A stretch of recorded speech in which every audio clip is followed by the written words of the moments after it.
Well, the world has still gone nutty, buddy, even downright cruddy, buddy. Wish I missed the past, buddy, but there's still Buddycast. No, don't be nutty, go meet everybody here on Buddycast.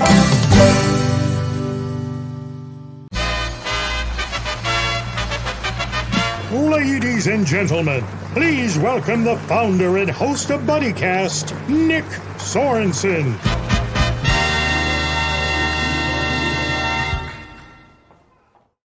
Welcome back, buddies. It's really an exciting time. It's another episode of Buddycast. It's the last Buddycast before the big day, and it's Buddycast with Chris, the Conquistador.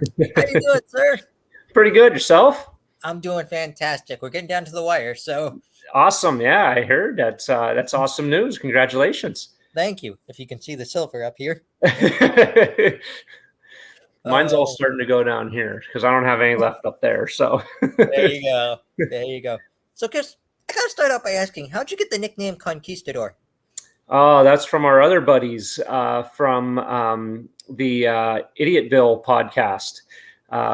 We took them in some guac and some salsa and some tacos. I believe it was the first time we did their podcast, and they came up with the nickname the Conquistador, and it's kind of stuck. I've been getting people come up to the truck and everything like that, calling me the Conquistador of tacos or Conquistador of Erie. So it's kind of a cool nickname, and we're going to kind of run with it. I think we're this winter. I'm kind of looking at a couple different T-shirts. So, ooh, yeah, marketing. Nice. Now you know I have to ask, how'd you get tied up with those idiots? How did you get tied up with those guys? I'm trying to remember. I really don't actually remember. I think he just reached out to me. One of them just reached out to me. I believe it was Blake, who's no longer on the podcast. He moved down to South Carolina. Mm-hmm. I believe he reached out to me and he asked me if I would be interested in doing it. And I said, yeah, sure. Why not? I mean, I like to meet new people and everything. He's come up to the truck a few times before, and he really liked the food, and he kind of was more interested in, bringing in some local, owned businesses and stuff. And I was one of the first ones that they had on there. So me and Tim Grow from Q Abides. So love it. Yeah. Mm-hmm. So we got to start. Let's start now from the beginning. How did the Atacolypse come to be? So the Atacolypse, this is literally one of my favorite stories to tell.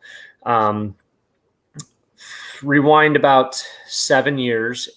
My wife and I, we were married for 1 year, and my first anniversary, I spent in the hospital.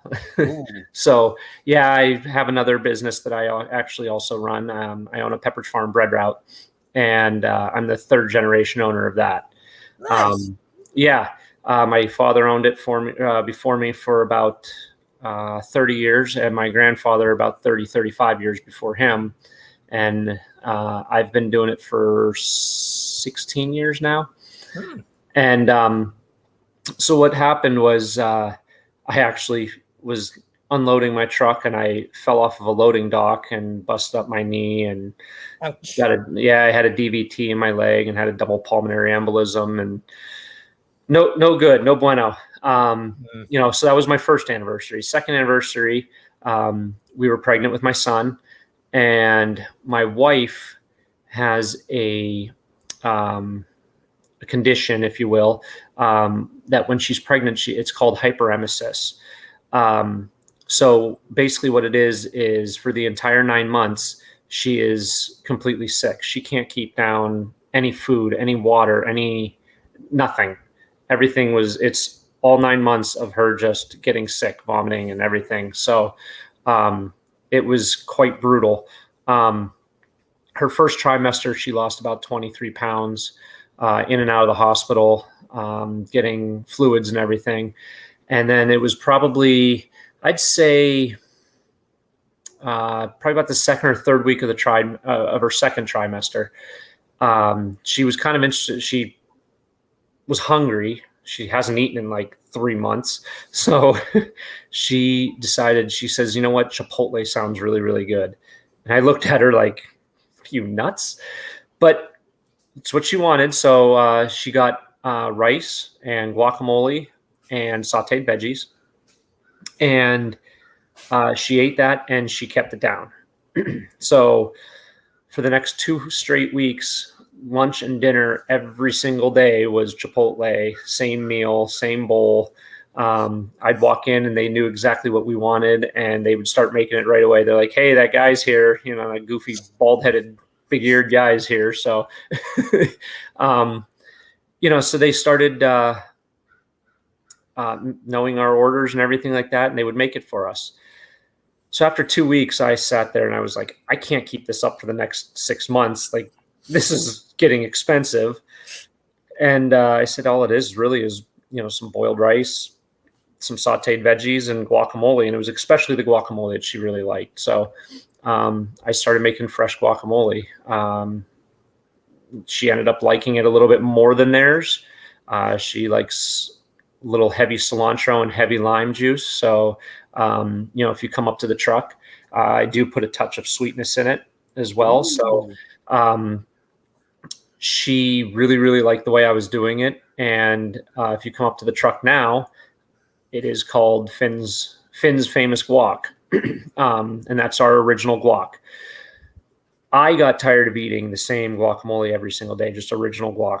You know, I was like, okay, I need to do something different here. And I wanted to get the creative juices flowing. So every day I got home from work, I made her a nice fresh bowl of guacamole. You know, and I would take a little bit of it and I would add, you know, bacon to it one day. And then I was like, oh, I wonder if we add some bacon and horseradish to it, you know? So we do a bacon horseradish one. We do a smoked candied salmon one that is phenomenal. I started adding some fruit to it. I kind of started tricking her into eating some different things like that, doing our research and everything. We found out that, you know, certain things like cantaloupe was another really good thing for her because it had a lot of water content. She wasn't able to drink a lot of water. So I would add watermelon or cantaloupe to the guacamole, which sounds very strange, but when you try it, it's absolutely phenomenal. You know, it pairs very, very well with the fat from the avocado. So fast forward a few months and we had a couple Christmas parties. We had a birthday party. A few of our friends, we would take over guac. She really liked the salsas as well. I was making a few different types of salsas. And our friends started asking us to make guacamole and salsas for their parties, and they were buying it from us. So we sat down and we were just eating dinner one night, and I said, don't you think it'd be fun to like have a guacamole truck? Like, you know, like I was telling you, you know, we would do something like Jenny from the Guac or, you know, guac around the block. And, you know, we would make our original guac, and then we would have different added, you know, different things that you can add to it if you wanted to. And we decided that Erie wasn't really 100% ready for just a guacamole truck. So we started doing some research and we started doing some tacos. I started messing around with some fish tacos, which was her favorite. And that's about where the conversation ended. And then about a week later, I got an email saying, are you interested in starting a food truck? And I was like, we didn't research anything online about food trucks. We didn't do anything like that. It was just kind of strange that out of nowhere, you know, we get this email. It's like, yeah, these phones are definitely listening to us, you know? And so I clicked on the link. I was like, yeah, actually, I kind of am. And it was a 8-week class online every Tuesday, about 2 hours. The first hour, they walked you through writing a business plan specific to food trucks. The second hour would be talking about a lot about menus and events that you might want to join, might not want to join, you know, about how many people you can see to feed at each one of the events. And it was packed with a lot of information. So I took the class and I wrote the business plan, and I was never a really good student. I was never one to sit down and write, papers and all that stuff. And I turned it into Marquette, not expecting much of anything. They're a amazing hometown bank. When they say they're the hometown bank with the hometown touch, they really are. They read it. They told me that was literally one of the best business plans specific to what the business was. And they gave us the full amount that we were asking for. And Wow. Yeah. And then here we are 7 years later, and probably looking to I probably have to start thinking about writing another business plan for a second truck. Ooh. Yeah. You'll have to come back on the show when you get that second truck. Yeah, it's a maybe. That's a big, big maybe. Mm-hmm. It's a lot running just this one, so we're definitely going to contemplate it. We're going to take a lot of time to think about it and kind of decide on where we want to take this. If we want to take it to the next level, and have a second truck and possibly expand from there. We have a bunch of different avenues to really sit down and think, write out the positives and the negatives for all of them. So, I can tell you one negative right now is during the summer, I work about 100 to 120 hours a week. Wow. So, I'm usually absolutely whooped, by the end of summer. So this year we had a really, really good crew this year. Each year it kind of changes a little bit, people get other jobs, and, a lot of times we find the people that are, in between jobs, or, might be on maternity leave, or, looking to make a couple extra bucks on the side. And, that's kind of how we've had luck finding people. But this year we had an awesome crew. I was able to take on absolutely as much as I possibly could. We still turned away a ton of business though, and I don't like turning away business. So that's kind of where we're at with that. As far as thinking about the second truck, the 2.0. Love it. Yeah. So follow-up question, how's the family doing today? Oh, family's awesome. My wife is doing fantastic. She's extremely successful with her job at Zurn, and she's very hardworking and everything. Healthy. I have a daughter who's going to be 18 in January. A lot of times she'll work on the truck with me as well. And then I have a 7-year-old son, and my daughter's upstairs in her room now, but I had to kick the other two out because my 7-year-old son likes to be a terror in the house. So they're $20 go to Chuck E. Cheese. Have fun. Yeah, right. No, I don't think she can handle Chuck E. Cheese.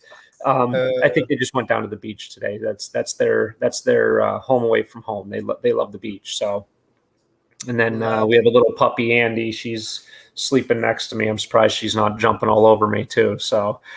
If you hear the jingling in the background, that's our mascot Nugget. Oh, okay. So tell me about the journey it took to get the food truck. Like you said, you got the loan from the bank. What else did it entail? Oh, it entailed way more than I thought it was ever going to. Like I personally, I never worked in a kitchen. I had no culinary background. I just knew that I loved to cook. I learned a lot of cooking techniques and everything from my grandfather. And I owe a lot to a lot of my creativeness to him. He's always there, and I'm kind of always, he passed away about 1.5 years, 2 years ago now. And he was always there for me. And I'd say, hey, I was thinking about doing something like this. What do you think? And he's like, well, that's kind of an odd pairing, but, let's try it, and we would sit down, we'd experiment. We'd have a bottle of wine, and we would just kind of start experimenting. And that was a lot of fun. After we wrote the business plan and we had cash in hand, then came the research for finding the truck. and finding how much we wanted to spend on the truck.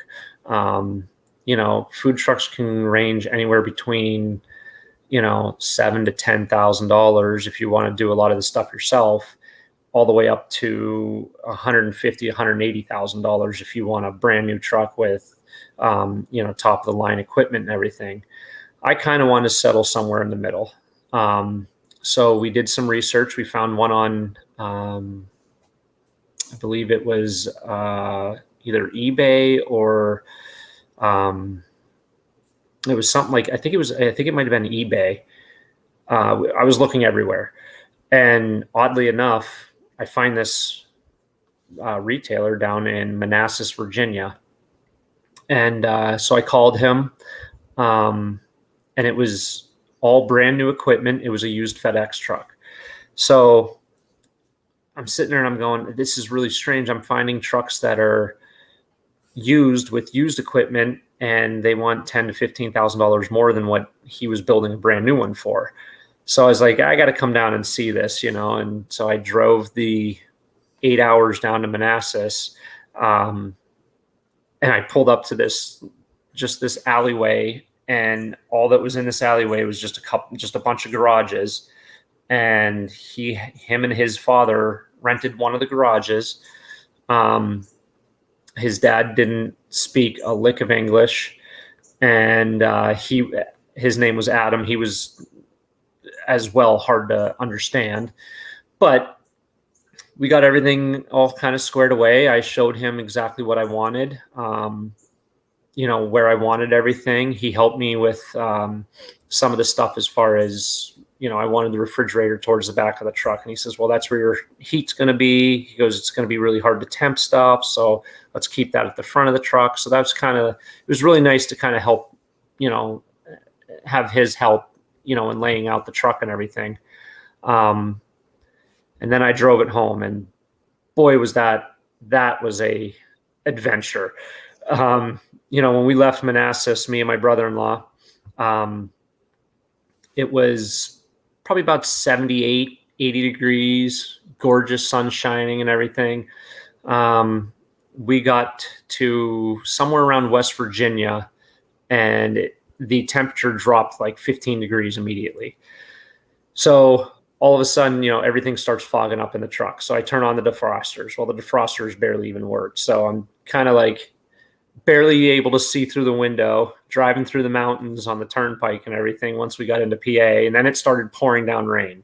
Turn on the window wipers, and you were better off just having like somebody out there with like one of those cardboard paper towels, just like, it was just, they didn't work at all. So we pulled over. I told him, I said, we have to find a parts store. I need new window wipers. Like, there's no way I'm going to drive this thing home. On top of it all, the truck probably only does about 40 to 45 miles an hour uphill.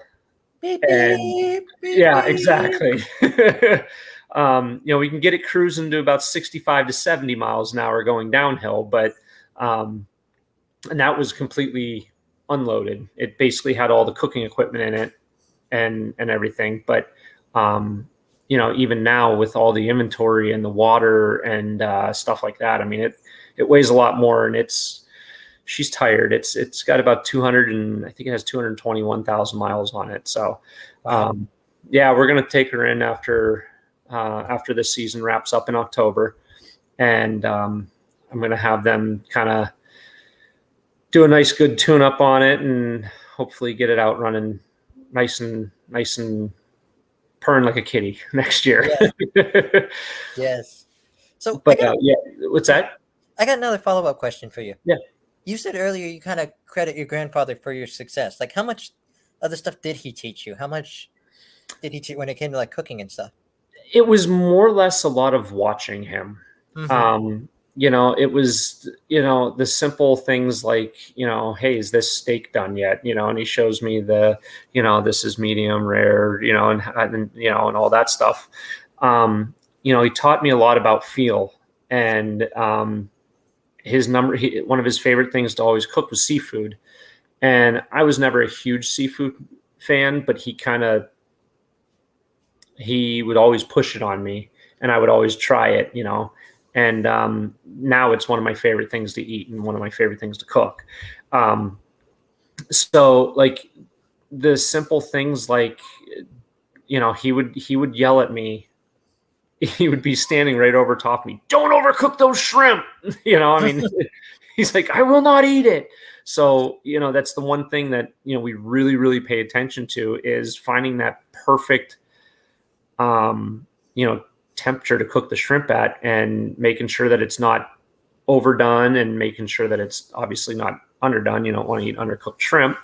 Mm-hmm. But a lot of that stuff, he taught me a lot of the techniques. He's taught me how to, do a lot of the stuff with the knives and stuff like that. And then as far as coming up with the recipes and stuff, I've always, when I wrote the business plan, my business plan for the tacos were always, I want something that is going to surprise you in the ingredients that we're doing and stuff.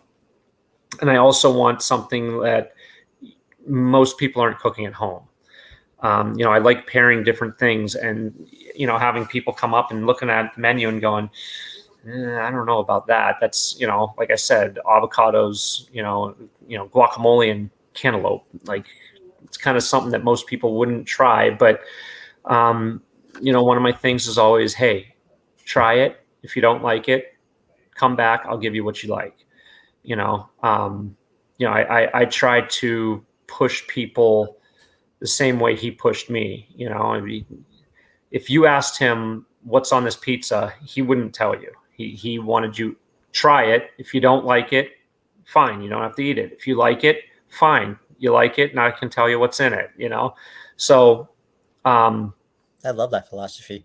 Absolutely. And I used to be a very, very, very picky eater when I was younger. Now you can put pretty much anything in front of me and I'm going to at least try it. I'm going to give everything one try because, I'm going to be 40 in a couple days, and I'd hate to find something now that I always say, oh, I don't like that.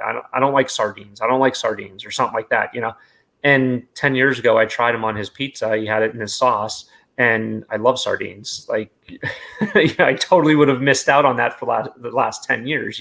It's kind of a secret, that's one of those things. It's kind of a secret weapon in the kitchen because if you don't want to over salt something, you can add something like a sardine to a marinade or something. And it's going to give you just enough salt. And it's going to give you some protein in there as well. And it's kind of a really cool thing. So that's what I try to do is, find those things that are going to flavor the food and be a natural type of flavor instead of just using a lot of unnatural things. One of our favorite people that we've teamed up with, I believe it was last year I teamed up with her. Her name's Dorothy. She's from Buena Cucina.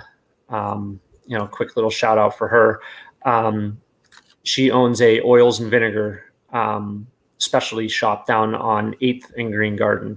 My wife bought me some stuff for Christmas one year, and I absolutely love the oil. I still use it to this day in a lot of the marinades and stuff like that on the food, on our shrimp especially. Potatoes, anything with potatoes, it works awesome with. And I went down and I talked to her for a while, and we kind of struck up a deal.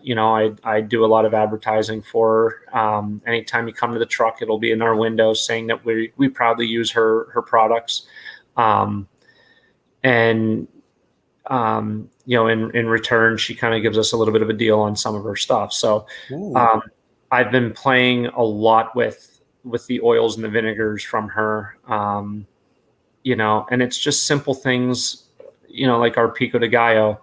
Instead of using a red wine vinegar or a white vinegar, we'll use one of her balsamic vinegars. And the one that we use in our pico, people come up and they're like, that was one of the freshest tacos I've ever had. What is the secret? And I was like, well, I can't tell you, but go to Buena Cucina. She might be able to help you out.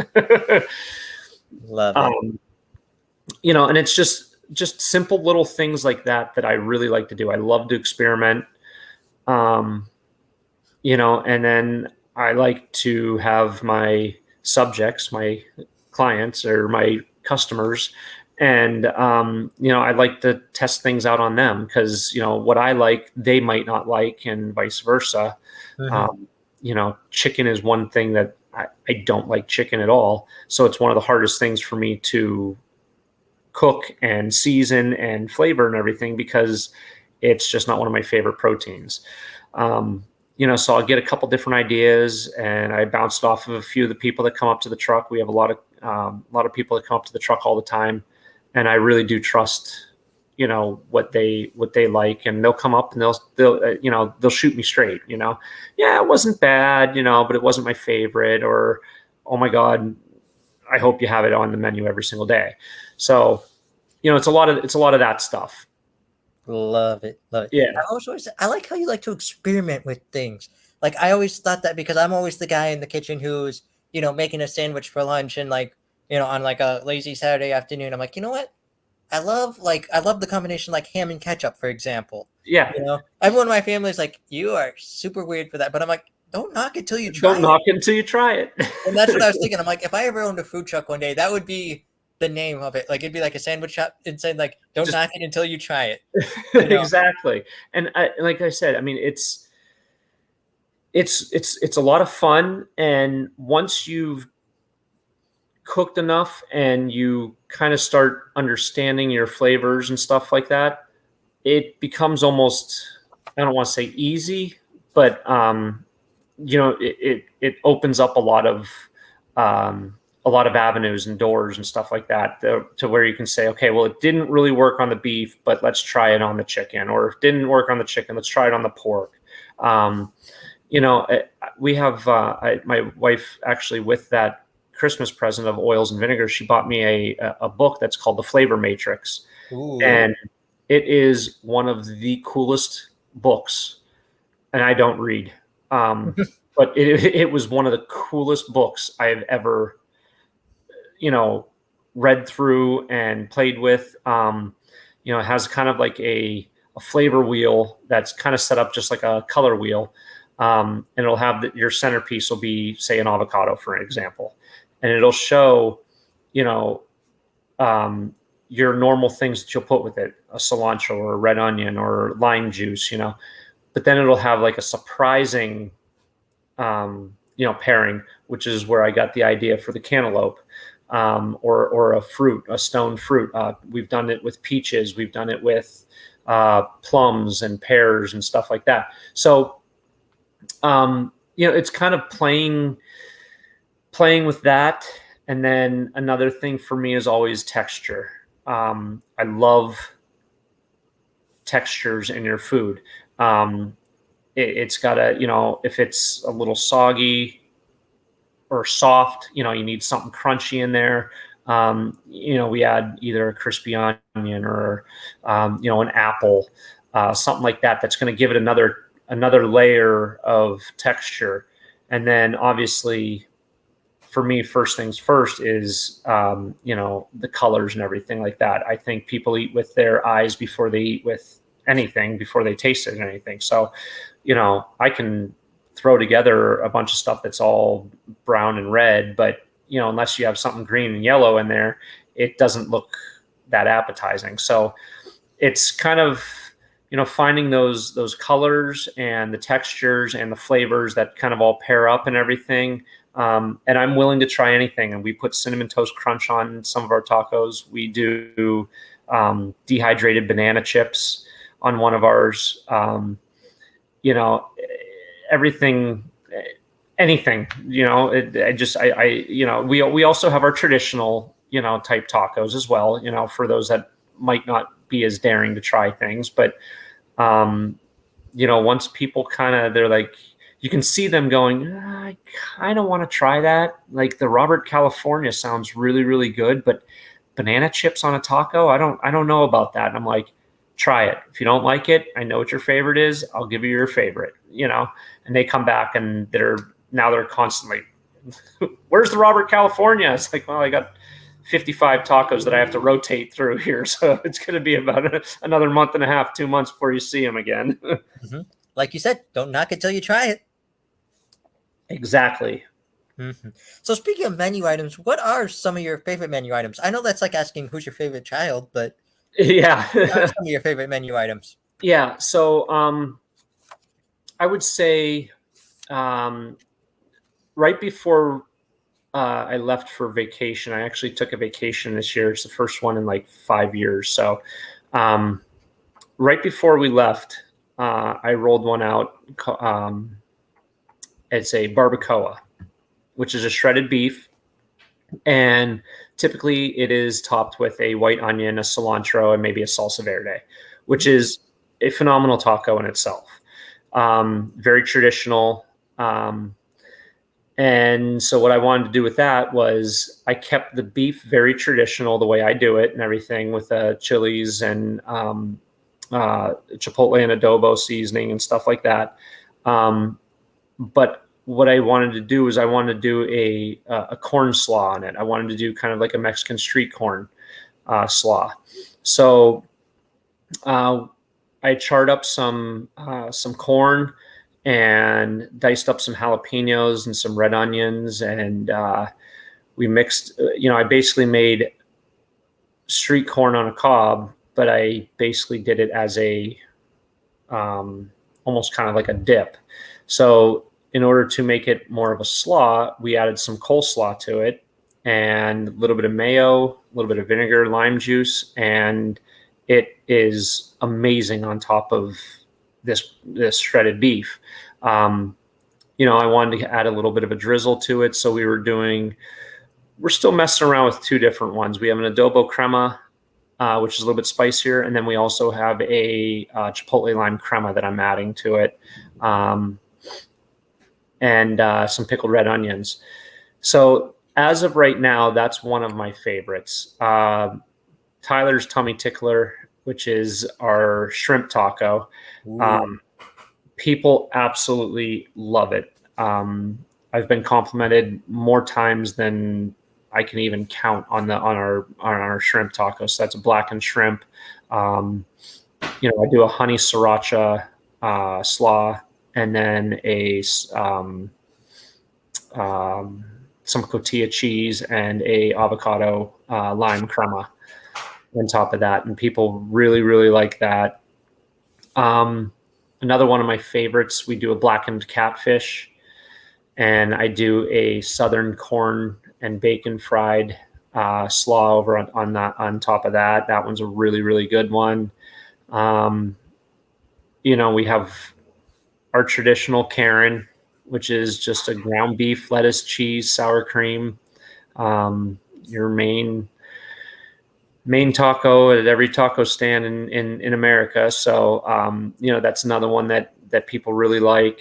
I've got so many of them that I can't even, I can't even remember them half the time. So it's kind of, I have a whole folder on my phone that I go through, and I'm like, oh yeah, I totally forgot about, this one. We haven't done it yet this year. So what's that? The forgotten middle child. Yeah, exactly.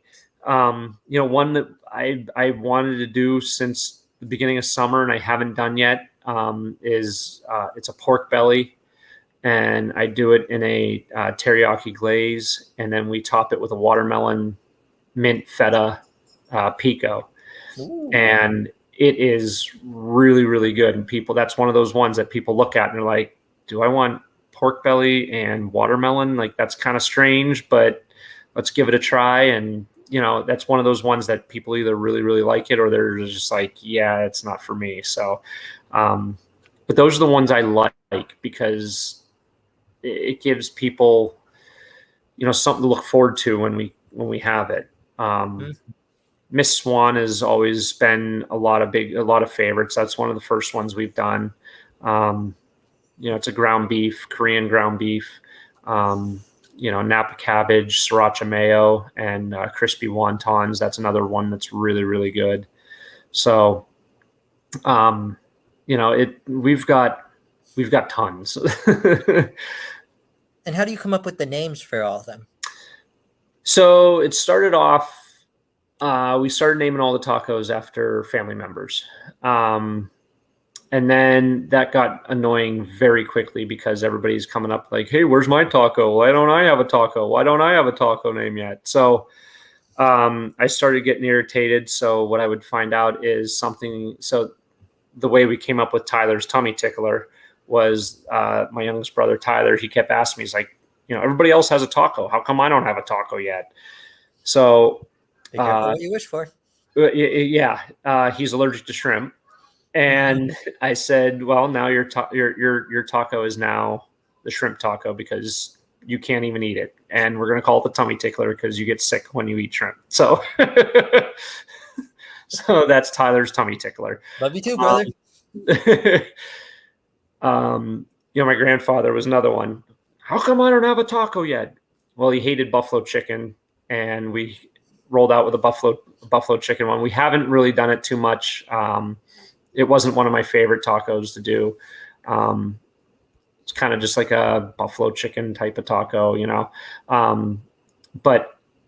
so we called that the Buffalo Bob, and he never ate it because he hated buffalo chicken. So it's kind of my way of kind of digging back at him a little bit. But then we kind of moved into, we were going through an Office phase. We loved the show The Office, and we were taking little tidbits from The Office, and that's where Robert California came from. That's where I had a suspicion. Yeah. We have a spicy chicken one called the Threat Level Midnight. Then we had a shrimp one called the Dundee. So we went through the Office phase for a year or two, and then now we're kind of just moving into just your typical pop culture movies. A lot of stuff with movies. I believe the pork one that we just started doing was a Korean pork one. We call it Buzz's Girlfriend from Home Alone. And girlfriend, woof. Woof. and that's probably my favorite thing to do because you hear people outside, going to order or whatever, and they're like, oh my God, they have one called Buzz's Girlfriend. Woof. Like, and you hear them finishing the phrase or finishing. Yeah. It's so much fun to hear that. The barbacoa one we call No Whammies. I don't know if you remember the game show back in like the early 90s. It was called Press Your Luck. And it was just, a whole bunch of little people that were all lined around the thing, and you had to sit there and stop, and you wanted no whammies, which were these little guys that come running across the screen and everything. But they would take your turn or take your money, whatever. So that's one that's called No Whammies. So, a lot of people, it's fun to hear people out there kind of finishing what we are kind of putting them on to. So we have a couple from the Super Troopers as well. It's another great movie. We don't have anything from Billy Madison or Tommy Boy yet, which are two of my favorites. Ooh, I can really think of some name for Tommy Boy. It's like Tommy Want Wingy. Tommy Want Wingy, yeah. I mean, it's just like we have Billy Schnikes. Right, exactly. So we like to take stuff like that and watch the people kind of have fun with it too. So, one of the biggest compliments is the Karen. So everybody loves seeing the taco named the Karen. So you can always tell when people haven't been to the truck before because they just turn around and look at their friends like, oh my God, they have a taco named the Karen. That is hilarious. Love it. Was your grandfather named Bob, by the way? Yes. So was mine. And he was a huge reason behind Buddycast, Oh, really? Yeah. That's awesome. Yeah, the minute you said, I had a suspicion. I'm like, I wonder if his grandfather and my grandfather, and you're like, and then we have the Bob, and I'm like, yep. That's it. Yep. But my grandfather was a lot like your grandfather, always encouraging me to do things, always encouraging me to try new things. Yeah. And like I said, he was the reason behind Buddycast. He was the one guy that would seek out someone at a party, not who's the star of the party, but the guy sitting in the corner, kind of like got that look on his face, like, 5 more minutes and I'll find an excuse to go home. Like, I got to water the cat or feed the plants or something, Exactly, yeah. And he would make them feel like the star of the party. Yeah. So That was him. He was, we call him the patriarch of the family. I mean, he's definitely the one that kind of kept everybody together, and and we're all still a very tight knit, family and everything like that. But he did fish fries every year, and he does, he always did it big for sure. He was 100% Italian, so nobody was ever going home hungry. exactly. So another favorite question I have for you: where are some of your favorite places to serve in Erie? I would say, for lunches, we love doing Hammett. We like feeding the people that are helping us out and everything like that. The nurses, the doctors, they're busting their butts, and it's kind of like a treat for them. When they come out, and you can tell when they had a long day, and we always try to put a smile on their face and thank them, for all their hard efforts and everything like that. One of my favorite places, we love going to Erie Ale Works, Altered State. One of my favorite events we're actually doing is Lions, Tigers, and Beers at the zoo. Yeah. We always have an absolute blast doing that one. Discover Presque Isle was a lot of fun this year, minus the rain for the first 2 days, but people still came out and supported us, which was amazing. The Humane Society, we just did the Rock and Rescue last week, 2 weeks ago, and that was fun as usual. Wine Fest is coming up. We really like doing the Wine Fest too out in Northeast. So I mean, very, very few events we do that we don't like to do, I guess you can say. Yeah. We enjoy just seeing people and meeting new people and finding new followers. We always want you to come up to the truck, and you can probably come up to the truck 90% of the time, and you're going to hear us laughing, and they're giggling, goofing around and stuff like that. Because I want my people to have fun while they're working. And I also want to have fun because, I don't want it to become a job. And, we want to make sure that the customers also know that, we're not there against our will. Like, we want to be there to have fun and have fun with them and stuff like that. So we're always trying to strike up conversations and learn people's names and learn people's, what their life is and what they're going through and stuff like that, because you never know, it might just be the smallest thing, like a guacamole or, a free taco here or there, to kind of really make their, turn their, dump of a day into, a joyful day and everything. So Exactly. I'm sure it's a lot like what you do, Yep. Number one, all work, no play, make Jack a dull boy. Exactly. And number two, one of my favorite life sayings, since I'm a little person, is great things come in small packages. It's always, you're right, it's always those little moments. Like, it's always those moments of, like, someone giving you a smile, someone Right. giving you like a quarter for the meter when you're in need, or Right.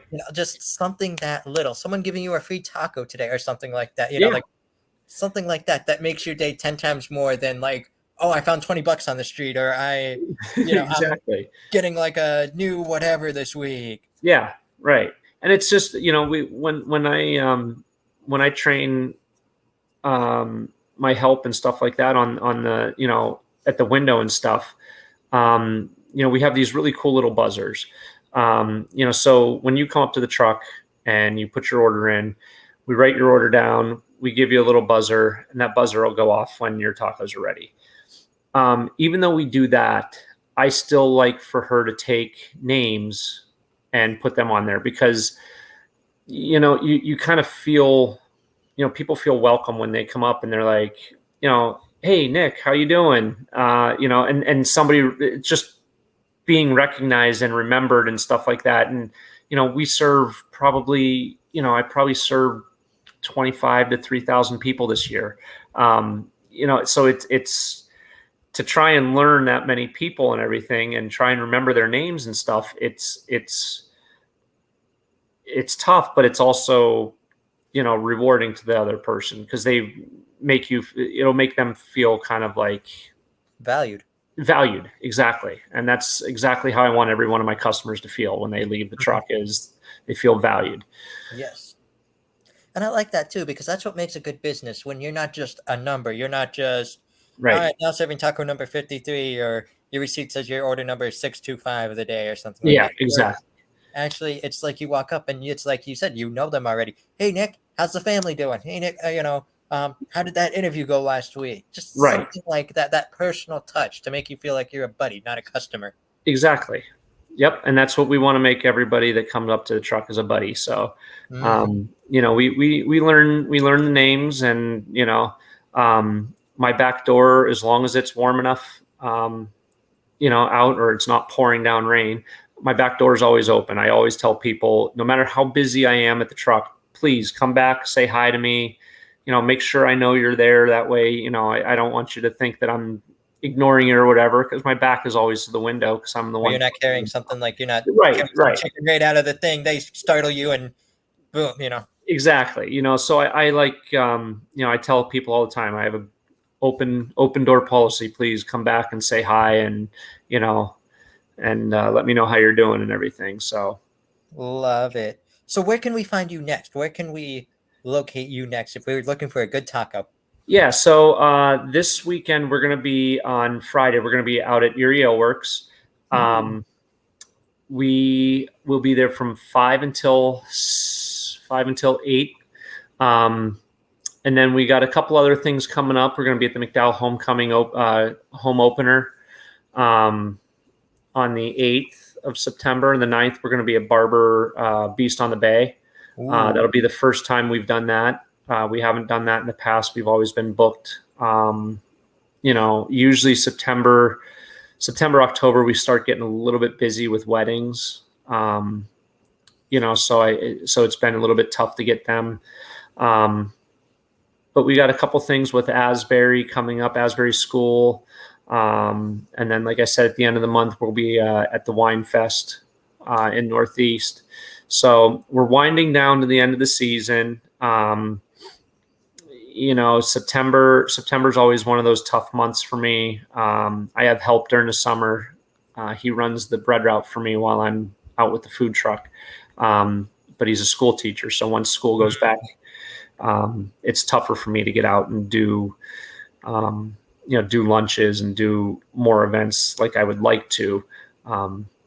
Mainly because, my bread day, I start at 3:30 in the morning and I'm not usually done till about 3:00 in the afternoon. So to get that all done, then get home and, create a menu, and have it all be fresh and everything for everybody.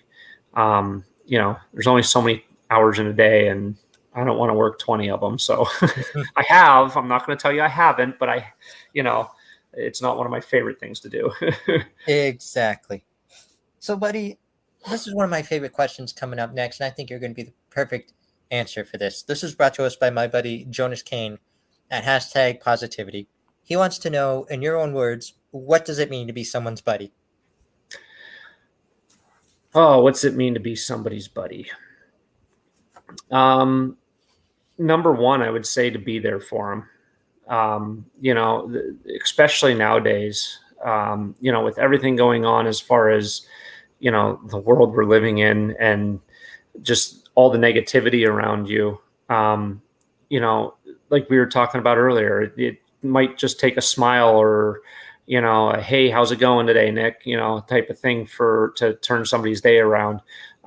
Just being there for somebody, I think, being a set of ears, I know a lot of my friends, they find it maybe a little irritating at times, because they'll be like, hey, we're having a little fire today. Can you come over? And I was like, well, we have an event with the food truck and everything, but, if I can get done and get out of there and, come over and have a drink or something like that with you guys, I'd love to, and if I can't make that, then I always let them know when I'm going to be available. So, I hate saying that they have to schedule around me, but, during the summer, there's only so much time that you can really do anything, do a lot of things. So, definitely being there for them, and knowing the signs of, mental health is obviously a huge, it's at the forefront right now of pretty much almost everything. So, know the signs and know when somebody's reaching out for help. Definitely be there for them. We've gone through it a couple times with people that are very, very, very close to us. And, it was something that we didn't really notice at first, but after kind of going through it with a person or two, you kind of know the signs immediately when you see it. And it's usually some sort of a cry for help, and just be there to help them. Absolutely. And Buddy, we've come to our final question of the night, which we call the ultimate Buddycast Buddy question. You ready for this one? I'm ready. For anyone out there who wants to own a food truck of their own one day, what's your advice to them?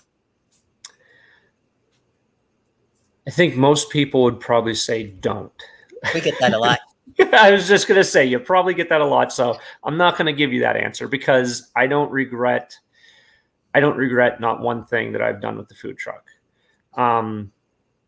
I would say, if it is something that you want to do and you feel like you can do successfully, definitely do it. Do it the right way. When we started our truck, my wife and I,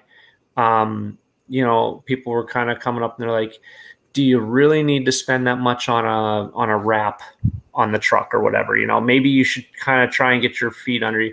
And I said, if I'm doing this, I'm going to do it 100% the correct way. I want to make sure that my truck is always clean. I want to make sure that my inventory and my ingredients are always fresh.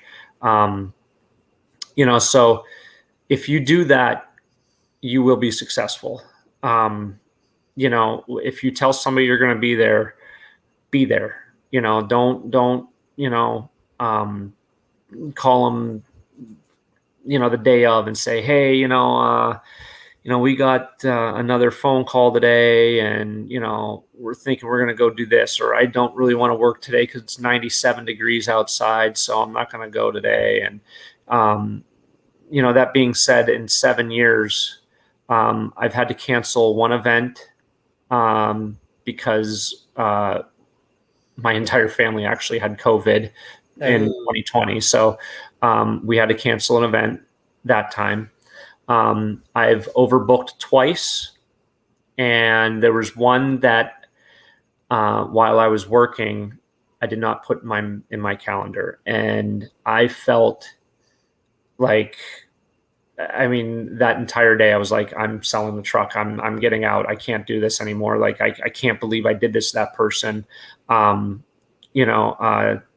So actually I found out how many people were working in the office that day. And I went to another one of my friends, Sticks and Bricks, Keith over at Sticks and Bricks. And I bought, 8 or 9 pizzas, bunch of 2 liters, and I took it over to them and I said, lunch is on me. I feel absolutely horrible. Next time we went down there, we gave everybody free chips and salsa, just to try and make it right, just to make sure that they know that, I didn't do it on purpose and I feel absolutely horrible about it.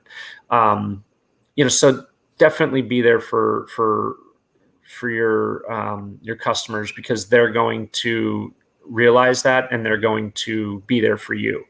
So I'd say, if you're going to do something, even if it's not a food truck, even if it's, a new job that you've been wanting to do, but we're kind of afraid to do, give it 110%. And that way, at the end of the day, if it doesn't work out, you can't sit there and say, well, if I would have done this, or if I would have done that, you can look back and say, hey, it set me back a little bit, but I tried it. I did what I wanted to do. I was kind of lucky. I'm very fortunate in the fact that I have my bread route. So it is a little bit easier for me to sit here and say, yeah, go chase your dreams and do this and do that, because, I was able to do that, but I was able to do that because I worked so hard at my bread route, and I was able to get the stuff that I needed to, start this. But like I said, I don't regret opening the truck, not one bit. I don't regret doing anything I've done with the food truck at all. So I definitely say, if you want to open a food truck, open a food truck. Just don't do tacos. Love the advice. I honestly, that's one more thing I will say, is I actually enjoy, I don't want to say competition, but, kind of, it's funny because you'll see, maybe a family member or a customer will come up and they're like, oh, did you see, Taco Distro, they're coming up, and they're going to be doing this, that, or the other thing. And you sit there and you're like, yeah, but you know what? Like, it's not the same thing as us, and it's going to keep you on your toes. You get to, somebody comes up with something and you're sitting there going, hey,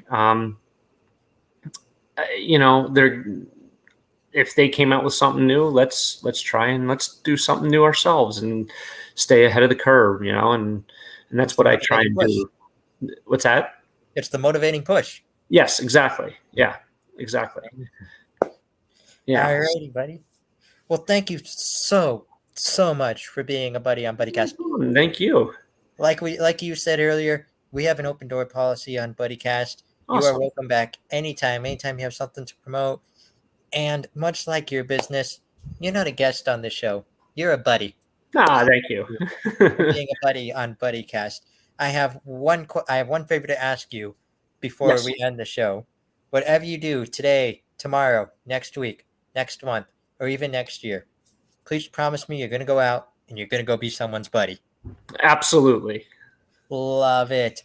For my buddies out there, this is my buddy Chris, the Conquistador Kaye. Please, if the taco truck is in your area, especially Erie, PA, and you're looking for a good taco, please check them out. Highly recommended. I'm your host, Nick Sorensen. This is the final Buddycast before the big day, so we'll see you sometime later this month. But until then, like I said, go be someone's buddy. We'll catch you all next time here on everybody's favorite show.